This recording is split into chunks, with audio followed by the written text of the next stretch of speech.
Howdy, everyone. Woo! Thanks for coming out today. My name is Jason Sipe. This is my partner in crime right over here, Mike Reese. We're going to talk to you guys today about using technology to kind of transform not only just your pep rally, which is what you're taking a look at behind us, but just also your everyday ASB event. We're going to talk about basically what it is that we do at our particular school and how you guys can go ahead and start implementing it at your places of education and so on and so forth. A little bit of background about me. I've been teaching as a CTE credentialed teacher for the last 8 years. I'm at my second high school right now. I'm at Vista Marietta High School. Before I was at Ramona High School in Riverside. Now currently I'm at Vista Marietta High School in Marietta, California, down Southern California. How many administrators do we have in here today? Raise your hand. Okay, how many teachers do we have in here today? And then how many ASB directors? Okay, so it's a little bit all over the place. CTE right. Teachers, ASB directors. Yeah, there you go. All right, so I'm gonna let Mike take over for a little bit and tell you a little bit about what he does. So my name is Mike Reese. I am the audio technology teacher at Vista Marietta. I've been teaching that program for about 13, 14 years now. I come from industry. I have a CTE credential. I've been in the audio industry for about 25 years as a concert engineer, but I've done anything from concert production to video, sound, lighting design. I was originally hired for the Marietta School District as their theater technician. I've been there since the theater opened, so I've seen the place evolve and grow and develop into different things.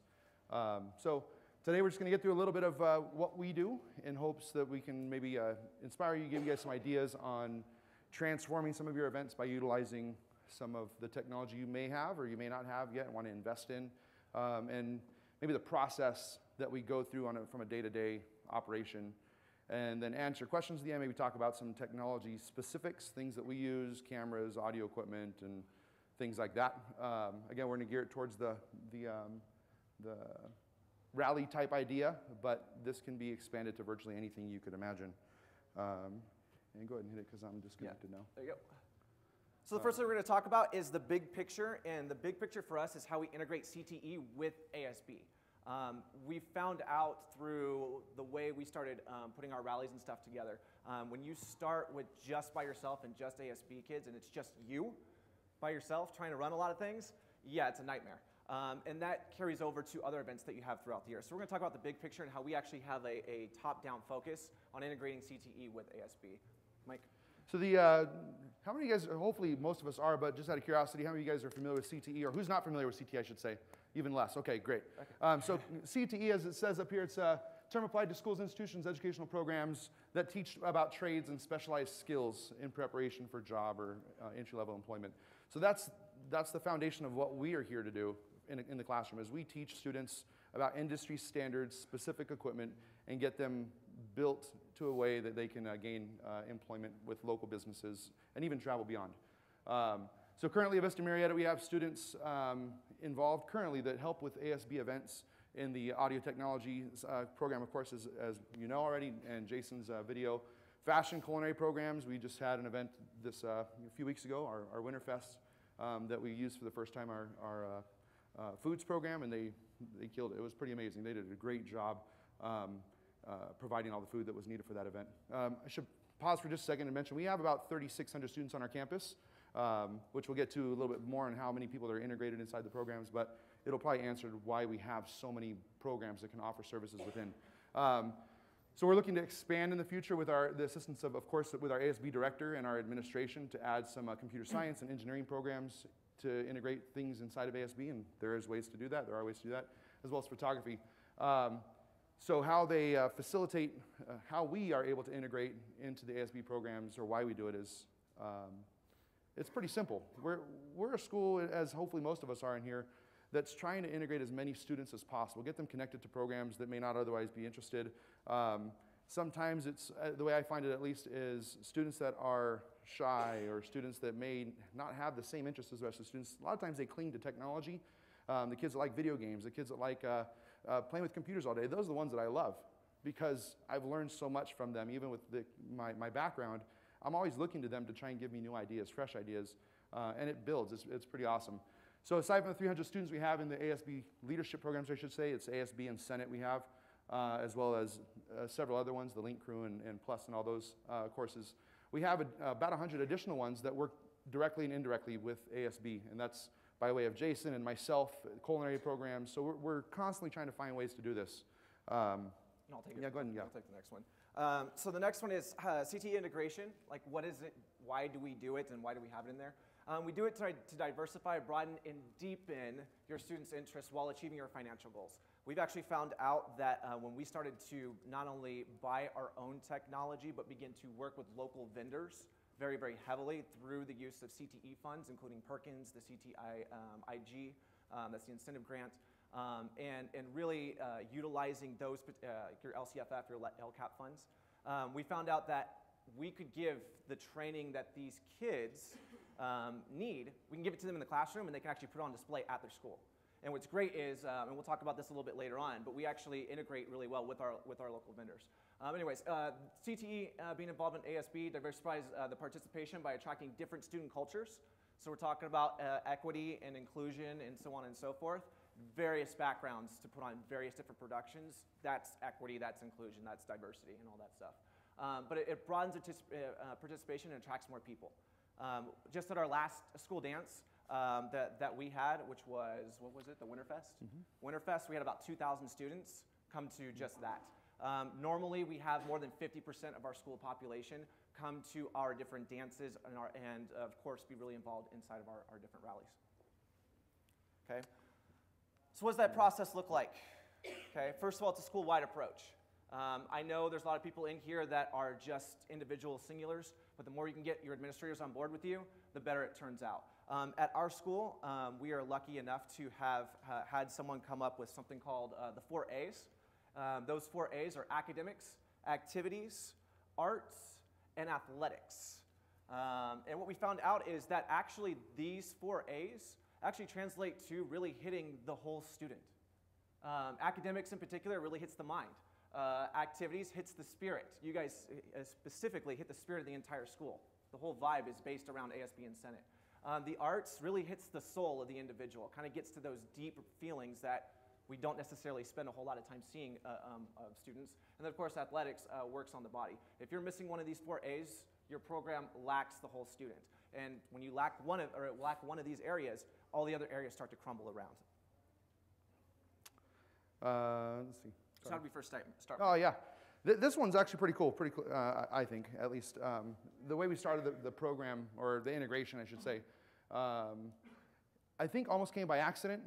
It was maybe 7 years ago was when I really got involved consistently on a day-to-day basis with ASB. And that was because we were going through a transition in our theater. We were probably 5, 6 years old at the time, and the theater backdrop had a small tear in there, and we had some grant funds available to repurchase, or clubs got together and repurchase a new backdrop. And the ASB director at the time asked if we would be able to help them make the next rally really big. We're always trying to kind of one-up ourselves every single time. And it just happened to be that I had taken down this 40-foot wide, 20-foot tall backdrop, a cyclorama. And I said, yeah, well, I just happen to have this piece of fabric. Let's do something big and crazy. So I went to our local vendor, one of our local vendors down in the Marietta area, and rented 4 sticks of 10-foot truss and figured out a way to rig it up. And it wasn't much figuring out because I do it already. But rigged up the truss into the side of the gym, hung the 40-foot wide piece of fabric up there, and all of a sudden, the gym is this massive theater. From that point forward, I don't know if I've done 2 dances in a row where we have not used it because it's such a big deal. That then integrated these guys in producing content, and the list goes on and on and on. So the rest is history. Let those, I guess the key to that is letting those that have resources get involved. Invite them in to collaborate with you, with your students, whether it's the theater tech class, your drama teacher, your audio teacher, your video teacher, graphic design, whatever it is, there are people there that can help you guys out. So that's how we started, and now, I mean, our inventory is ridiculous. We had to purchase a 40-foot storage bin to store all of the lights and the video systems and the massive concert sound system equipment that we own. And when he says massive concert sound system, he's not kidding. We'll get to that a little bit later on. So how do we do this and stay sane and not think that we've got a lot of work on our plate? And trust me, we do work a lot. I'm constantly moving, but we do it with being organized. Within our ASB, there's the Commissioners of Program Services, who I work directly with. I actually happen to have one of those students in my class, in my audio class, and they're the ones that work within the program, within your program, the ASB. And then they collaborate with me. We get together over summertime sometimes, and we go to the ASB retreats, and we kind of collaborate with how we're going to build their year and design their years. But we also, it's really important, this is where administration can support and your CTE teachers can support, is building some of this stuff into your curriculum. Jason and I are both curriculum writers. We've had all of our courses A through G approved in both F and G electives. So we were able to take the stuff that we teach already and kind of morph it into something that's more applicable to supporting the ASB events and go on from there. So planning is key. Getting together, maybe if you guys have a summer retreat, the year in advance. I know our ASB director and myself, we've already talked about getting together in the next couple of weeks to start planning out some basic concepts for the following year. That's important because, you know, the time's going to come really, really quick, and we're already dealing with prom, and we're dealing with end of the year activities, graduations and such, which we handle all ourselves. So involve CTE programs and the critique process, that's huge. I want to get better as a teacher. I want to get better as a program. And so when you guys do your critiques at the end of your events, invite those that are supporting you to take in that criticism. It's always important to make sure the students understand that criticizing is great, but solutions are better. So you can break it down as much as you want, but if you don't have a proper solution to make the next one better, you're not going to grow. We also really, really feel that you need to be utilizing your administration resources. Administration could and should bridge the gap between your school's ASB and CTE pathways. In a lot of ways, once they start understanding, I know a lot of people are still trying to figure out what CTE is, how it integrates in the school, and so on and so forth. But once you really start developing those pathways, ASB starts to become the leader. CTE starts becoming the thing that broadens things out. And it's great to get those kids that are in leadership to concentrate on doing the leadership side of things. Where the kid that just wants to go do something, those kids, you know, that are constantly in the corner, they have bad grades. The reason why they have bad grades is because they just want to do something. If you can actually get them to start integrating in with your leadership kids, it's amazing what those guys can do. Administration also, if you can collaborate on upcoming budgets to strategically purchase equipment, that pays dividends over and over and over again. We've bought equipment that we know we're going to be using 5 years down the line. And we expect it to be taken care of because our kids, we have high expectations for them when they're actually utilizing that. So now here's why everyone probably came here. Fine details. Let's talk about startup equipment and budget, and also talk about targeted team building. When we first started doing the video program at Ramona High School, which was the school I was at before I was at Vista Marietta, without the CTE incentive grant, we would never gotten that thing off the ground.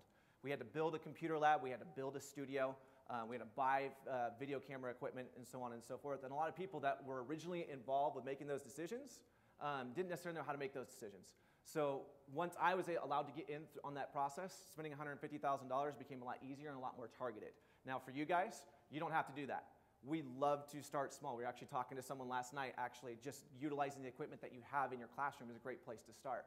But right now, even what you're actually taking a look at today, with video production, audio production, and even video projection, this stuff, if you had absolutely nothing in your inventory, completely nothing, you're going to spend less than $15,000 on buying this equipment just to get stuff up and off the ground. And that's usually less than maybe, 10% of your ASB budget in a school year. As a matter of fact, the equipment that we're using right now, these wireless microphones, we actually brought them in. The video camera that you see over here is actually live streaming this out on the internet, so you guys can go back and watch this a little bit later on. And we're also using these laptops and stuff up here as well, just like we normally would in the classroom. So starting small with something very, very basic can really help you out. And the basics is, in some of your cases, those numbers may seem ridiculous. I don't have $15,000 to start, and I get it. But as you said, just keep in mind that you have a computer. We all have computers. So a couple key elements: capture cards. The ability to take that video camera and put it inside your computer is important. And then from there, you kind of build. For us, we're running a high-end video cable that gets us to a specific place we want for our needs. On the audio side, ASBs already have sound systems. So it's all about how can I take the output of that sound system, connect it with my existing computer. So a lot of times it's just these little connected dots. How do I take what I have right now, integrate it to what I want, and then build from there? Funding sources, most of you guys have an idea what some of these things are. In California, if you're not from California, I know most of you guys are. The incentive grant, I think we're on the 3rd year of the disbursement of those funds.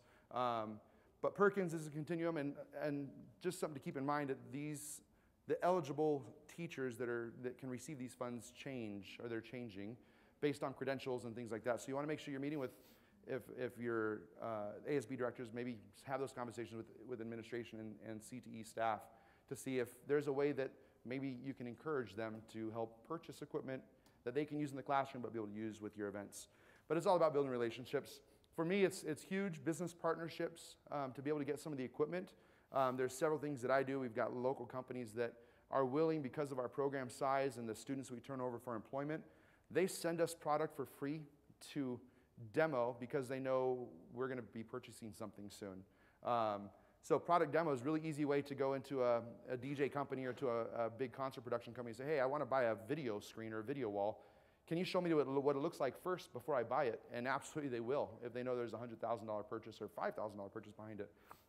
Aside from the rallies, here's a big list of scope of events. Dances, we handle all dances. We don't cut the DJ out of the mix. We still have DJ companies. We still have other service providers, so we're not getting rid of that completely. But we'll show you a little thing in a little bit about how we do more things. But Scholar Bowl, it's an academic thing that's really cool. Again, you can see on our website later. Sporting events, we broadcast every major event on our campus, and we do it all within. So we've got 20 student production crews that go out and set up and tear down and hold like NFL would. Concerts, we've had major artists on our campus. Neon Trees, last year we had Plain White Tees with a group that we found here. Tribal Theory, great events. College Kickoff, the Riverside County thing, and the list goes on and on and on. So day of process, the timeline, how that goes. Yeah. By the way, all these pictures that you're seeing behind here, these are pictures from events that we've done on campus. So you've kind of been seeing them. I know you can't really see this one and stuff like that. This is a concert that was done out in the middle of our quad where we had full trussing rig, all lighting, whole 9 yards and stuff like that. But our typical day of process, we keep on saying we want to be organized. This is typically our timeline process. You kind of saw that in the video that some of my students made. We're on site by 6 in the morning. All of our production equipment is in place at 7. Our classes actually start at 7:30. We're on block scheduling, so that provides a little bit easier to transition kids to and from class and so on and so forth. But all of our production equipment is in place. All systems are turned on at 7:30. My video kids have to do the daily announcements show, so you saw that a little bit in the video. They have to do that live on the spot in the place while everyone else is getting ready for the rally and stuff is going on around them. So typically they'll have their rally production meeting while my students are doing their daily announcements. Usually takes about, I'd say 45 minutes to do the whole thing, but we do about 10 minutes live every single day. We have rehearsals, and then we go dark at 9 o'clock. Hey, cool, everyone take a break because you're not gonna be able to take a break for the next 3 hours. So we go dark for a little bit. The classes start arriving inside of our gym at about 9:15. We have our first rally at 9:30. That goes for about an hour. We have our second rally that comes in, also goes for about an hour. And then we clean up.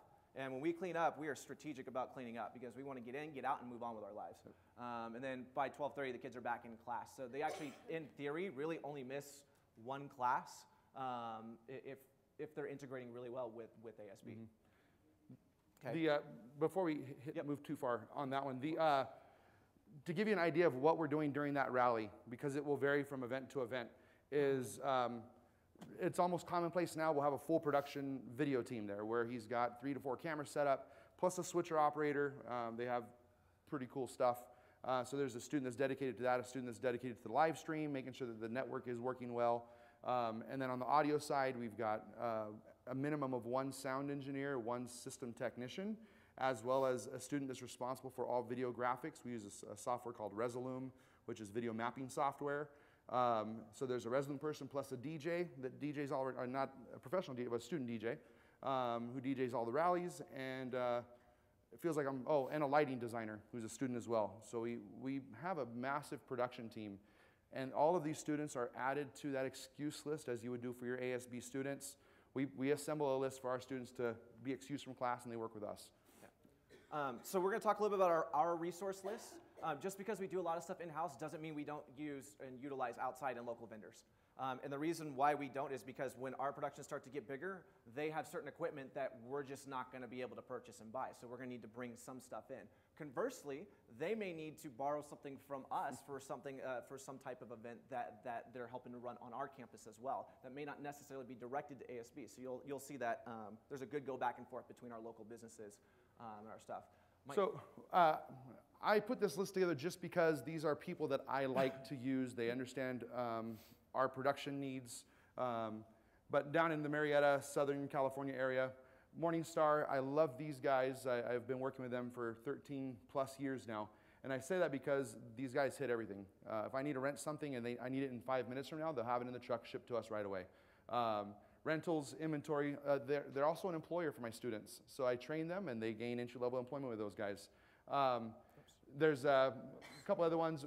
There's some for you guys looking for vendors here on the property, my experience with. This year we're using Level Up Entertainment, right? That's we're using them for prom. Diana, actually I saw her earlier, or yesterday actually.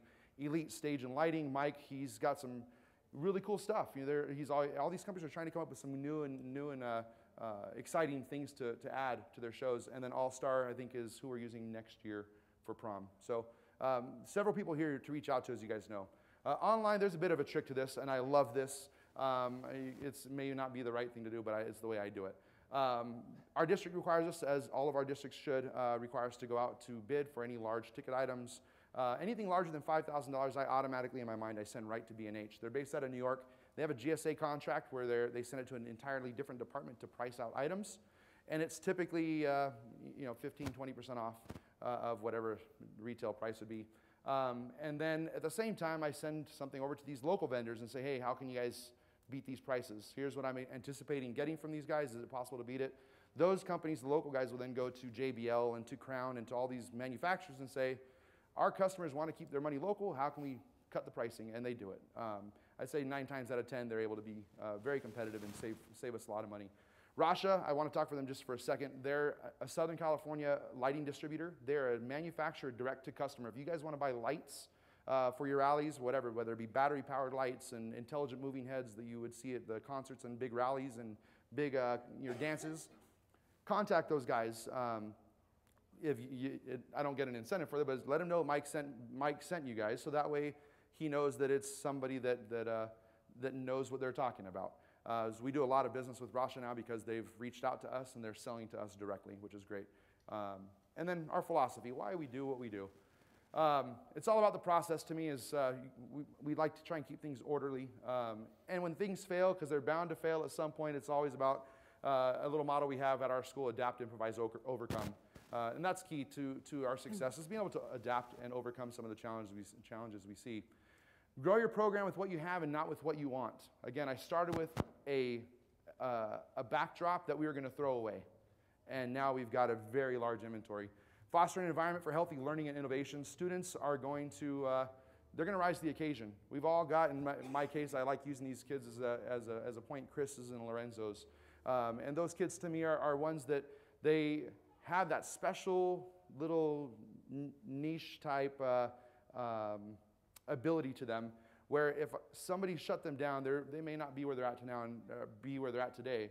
And given the opportunity, they've grown to be the lighting director for international touring artists, Snoop Dogg to world tours. And then last but not least, don't say no. Say not yet, because it may not be available, but the moment you start telling the kids no to their ideas, the moment they're going to start shutting down and not be creative. We like to harbor an environment of creativity. Speaking of harboring an environment of creativity, I like to say don't manage people, manage complexity. The more you can understand how something can be complex, the less you're going to spend your time yelling at the person because they can't do it. Keeping things simple first, just to make sure that it goes the right way, isn't bad. It's bad if you stay there and you don't keep moving forward. So I always say manage complexity, not people. It also helps you get the best people, and the way you get the best people is by giving them the freedom to create. They got to be able to know that they can safely make a bad choice and still be able to come out on the other side. hopefully one that's not too detrimental to themselves. I say that you also grow productivity by eliminating systems. So if you have too many systems in place, that's going to make it more and more complex. If you have all those systems in place, you're going to slow innovation. And if you slow innovation, because Steve Jobs says that innovation comes from leaders, you stop leaders. So the best thing to do is to grow productivity by eliminating those systems. Keep it simple and keep it on point. There's another phrase that's going around right now by a guy I've listened to a couple of times. His name is Jordan Peterson. He's a psychologist out of Canada. He says, if there was one thing I could tell people to do that would help their productivity, it's to tell them to clean up their room. Clean up your room. And it's simple, like just even in your own life and whatnot, you'll find out just how difficult and complex things can be when you start with something just so small as your room. For me, I started kind of cleaning up my room and kind of like my space, and when I started to do that, things in my life stopped getting so chaotic. Things kind of became a little bit more orderly because I was eliminating the system. The only thing I was doing was cleaning up my room. And when I was cleaning that up, I found out it was the small things that matter. It's not the big things. If you can do a lot of the small things and do them really, really well, that's what's going to make the big picture later on. If you start out with this big, grandiose, big picture, you're never going to get there because there's just so many things that are in the way. And last but not least, to reach fulfillment by pursuing meaning. We kind of get lost sometimes doing our rallies and just doing the minutia of the thing. We keep on forgetting the fact of how this rally or this event is going to help people. So I say in order to fulfill a meaning, we need to constantly keep trying to be the best versions of ourselves. And when we do that and let passionate people actually pursue making their reality, they'll sound like that next door, where they're just really excited and over the top. So that's kind of where we're at. We left a lot of time here at the end to answer your guys' questions because we know everyone's situation is different and unique. We know people are going to have equipment questions and so on and so forth, so we're going to try to do the best we can with that. We have about 10 minutes left in here. Then what we're going to do is we're going to tear down stuff. If you still have more questions afterwards, after we're done tearing down, we'll meet people outside to kind of answer those. So we have a website that we've put together between both of our programs. So if you want to take note of that, vmhstectech.com. Can we pull that up really quick? Yeah, actually. Okay, cool. Yep. So on that, just a couple resources, additional resources on top of the CADA app. There are a couple things we put, just a couple PDF files that had our preferred vendor list and those things. We also put our entire slideshow on our website on the link on the home page, which is right below the YouTube live stream that we're doing now. So feel free to peruse through there. Lighting's kind of bright in here for what this looks like, but you can get the idea. But you'll notice on the home page, we've also put some ideas of events that we've hosted. So if you're trying to get some ideas, just like I would do with other vendors, I'll go and search what things they've done. But on the bottom left, you'll see it right there, the technology, what we're doing right now live, and so forth. So if you have any questions, we'd be happy to answer some questions with you guys right now and hopefully maybe simplify some of the things we were just talking about. Anybody? Have you live streamed any of those events? All of them. And we stay clear of copyright too with music. So I don't know if you heard how the music dropped down really low when we were playing that video at the very beginning. We wanted to be sure because we don't technically have a streaming license for that particular song. A lot of kids like to use the latest top 40 hits and stuff like that. We technically don't have the license to do that. So if you drop the volume down on the stream, keep it a little bit lower and stuff like that, it doesn't count as a streaming fee because we're not technically streaming that song as you would technically hear it. We have run into instances where when the DJ's playing music live through that webcast, where YouTube will knock on our door and say we are on the barrier of copyright infringement. So it's just become common practice now that anytime there's a DJ stream, and I should point out, when we do pep rallies, if there's any tech type people in here that understand this, we are able to send the live webcast its own independent mix. So we've got a mix that goes to the gymnasium sound system. We've got a mix that goes to his broadcast system. We've got a monitor mix that I keep in my ears so I can maintain, kind of monitor what the kids are doing. Where he's able to look at a video screen, I'm not going to put my ears to a speaker, so I put one in my ears with headphones. So we have multiple outputs that we run to maintain the quality of our productions. So great question with the webcast, yes? What are your CTE classes? We offer 9 different pathways currently, and we're constantly trying to expand and redevelop some of them as needed, but we are doing... There's a video. Oh yeah, great. There's a short video, and we can play it, and I'll talk on top of it. It's mine, the audio technology, as well as Jason's, but we also offer an engineering pathway, which is a Project Lead the Way engineering, which we're expanding to the 3rd and 4th year. If you guys want to know more about that, Cameron will share that with you. We also have a culinary program. We have computer technology. I'm sorry, what is the new one now? Computer science pathway that will include the cybersecurity as well as AP computer science. And I know I'm drawing a blank on the law enforcement as well. That's another CTE program. Sports medicine. Yes. Oh, I'm sorry. So yes, it's a 3-course sequence on both of ours, and there it is right there. Audio technology. I do video production, digital film level 1. We'll just play through this a couple of seconds. Okay. These are all A through G courses. All of them A through G approved. I was the Riverside County curriculum coordinator for arts, media, and entertainment industry. So mine is audio technology level 1. Then we do an advanced principles class, and then the level 3 that we're starting in the fall this year is production management and design. So we'll go from the very basics of things to the massive production. Yes. Yes. Go ahead. Presentation, by the way. Thank you. The CTE component you have. Yes. And tied to ASB. Yes. Does each of the CTE pathways also have an ASB member that's the link between Yes. you guys? We all do. Yes. Yeah. Yes. And that's by choice. That's not. Required. I can't say that was a structured thing. That just happens to be that our ASB, our leadership programs are so large that it allows our students to be in. We have a much larger pool of students. So naturally, yes, we have kids with common interests. Yeah. Did I answer? Do you get grief about breaking the food nutrition guidelines with the food that you pass out at a rally or? We don't pass food out at a rally, so all of our food and nutrition stuff happens after 3 p.m., I believe is the rule. Yeah. So, and that's only after, actually, the only time we've involved, That's not the answer I want. sorry, yeah. Like, because it's making me laugh that I'm thinking that your kids are going to make food and they're not allowed to eat it. Yeah, I'm not, Correct. and I'm not involved in that, in that process, so I couldn't speak to it, but I do know that when we do use them, it's for the dances on Saturdays, not during the school day. Any other questions? There are some, you don't know, I don't think you know about this yet. There's a school down in Santa Ana that, I can't remember the name of it off the top of my head. They have a culinary arts program. All of their kids have to have food handlers licenses, but they actually make all the food on the campus for the lunches. That's part of the curriculum and part of the structure in there. So that kind of goes back to what we were talking about making sure the administrators are putting that together top down. It solves a lot of the problems that we've seen a lot of ASB directors have, is once the administrators get in that mindset of how can we get these guys to connect, and then how can we have the leaders involved in each of these classes, the structure just starts to work. And we're definitely not a work around the rules, we're definitely a work with the rules. I'm 100% a rule follower. Safety comes first in my classes. And we have amazing working relationship with our admin staff. Our admin staff is 100% supportive of what we do. If there's ever any question, they're not afraid to approach me or approach Jason with our decisions. But on the bigger scale, we're putting hundreds of pounds of equipment, if not in the thousands of pounds of equipment above people's heads. We work with engineers, professional engineers, structural engineers, to make sure our load-bearing weights, our roof structures are strong enough. We've only had to do it a couple of times because now it's just in the books. And aside from this, also I want to point out, which we didn't mention very much, was when our students graduate and move on, they gain employment, they also come back and work with us as mentors.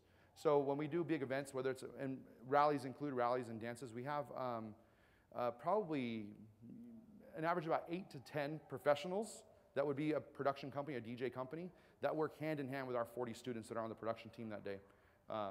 So it's an amazing opportunity. If you guys want to try and start developing these things, you have ideas, shoot us an email, send us a message. We'd be happy to help wherever you guys are at. If it comes down to just coming up with an equipment option, what is it can do that can do this thing, or what can, I want to start video projecting. Here's a big thing. His video projection is the coolest thing, because kids, when they enter that gym and they've got a camera in their face and they see a 40-foot tall version of them, they go nuts. Yeah. It is one of the coolest things for these guys, and not all of them like it, right? But when they get into it, there's times where we have as you guys would have a performer on the middle of the gym floor, singing. You got all the phones that are out, and then now we put that phone image up on the big screen. It just changes the perception of what that everyday rally looks like. It's pretty large. This right here is a rally where we had a 40-foot stick of truss up in the air, as well as I think we probably had 12 moving lights across the top of that truss. So it was like a concert production stage. Wireless microphones, they're doing a little chant thing. And we are hands-off. Yeah. This is a full student-driven production. Just to kind of hint to that, during this time period, normally during rallies, you have your rally and then you have your class during that time period. First rally, I'm in there because my class is in the rally. The second rally, I go back to my classroom, my class, and my kids are still working on all this stuff being supervised by people in ASB. So I still can go back and teach while they're still doing the thing. And it's really cool. It's really cool to see. We've had a lot of people come in to kind of see how that integrates together. Anything else? Yeah, go ahead. You said you had around 3,600 students. Yep. How many students is your pathway? In my class, I have about 70. They want a lot more than that. But we are kind of in transition. I'm in a modular classroom currently with 26 iMacs. That's where our recording studio is currently. Our district is building a brand new facility on our campus. It's very large, and we are one of the new residents of that building. Yeah. And so we've had creative input the entire process. So we'll have a full-size recording studio inside that new room, as well as enough room for about 30 iMacs, as well as storage space and a lab space to build pre-assemble truss and pre-assemble some of the speaker systems. So it's changing, but right now it's kind of small, so I have fewer students than Jason. He's got 3 sections. We have Right. seven periods at our school. I have 7. So I'm literally doing all day. I actually don't have a prep for the most part. Well, I mean, like I kind of do, but I have a kid currently in there who does all the art and stuff like that. I mean, we do everything's custom that we do. It's all in-house. We try to do as much in-house as possible because, hey, we're an educational facility. We got to teach them how to do it. It's heavy. It's intensive. I have about 180 right in that Yep, range something like that. in just my pathway alone. And we did have more in the audio, just so you know. I'm also the full-time AV technician for the school district. So I can't be pulled too far apart. So my classes there's less classes. We actually had to drop about 40 freshmen at the beginning of the school year because there's just, my classroom is buckling out the seams.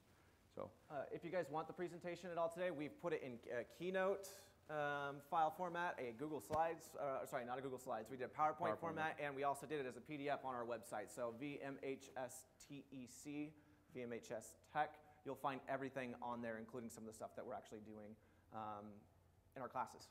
I think, any other questions right off the bat? Yep. Cool, yep. for us to be here, or our employment? Employment. We are.